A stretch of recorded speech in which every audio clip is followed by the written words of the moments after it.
To accurately interpret a chart, we need to read the story that's being told to us.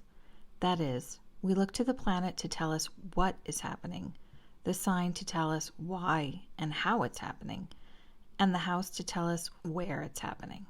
Many birth charts contain a stellium. This means there is a cluster of 3 or more planets in a single sign or house. A stellium can cause confusion when trying to read the chart. One method I use to sort it out, in language that's maybe more familiar to some, is to read the corresponding tarot cards.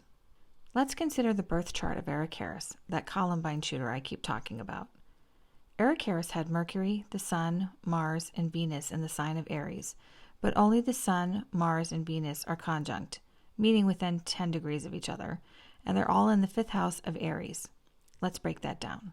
First, the tarot cards representing those planets are the Tower, the Sun, and the Empress. The Tower is sudden, unforeseen changes, upheaval, destruction, crisis, danger. It signifies a moment of awakening has arrived, dramatically. This is the animal energy of Mars. The Sun is vitality and the outward aspects of the self, the ego. The child on this horse is in the sunlight, aware of himself and his place in the universe.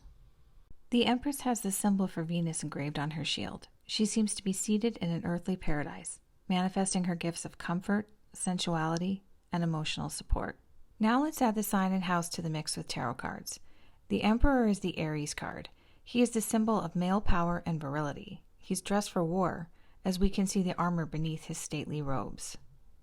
There is no specific card to represent the fifth house itself, but the natural ruler of the fifth house of creativity and pleasure is Leo.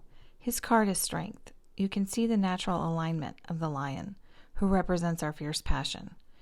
Leo rules over all of our creativity, entertainment, even dating, and the game of romance.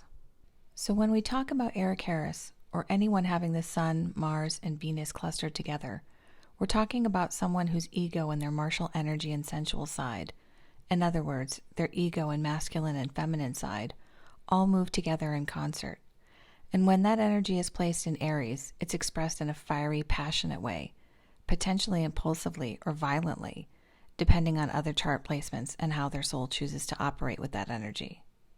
Finally, put all of this together in the fifth house, and the person's primary outlet to express their ego, masculinity, and femininity with red-blooded passion is wherever they are being creative or playful in the matters of the heart.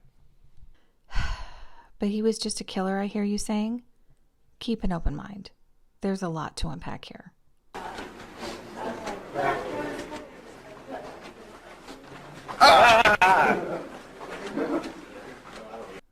From Toil and Trouble. Follow for more.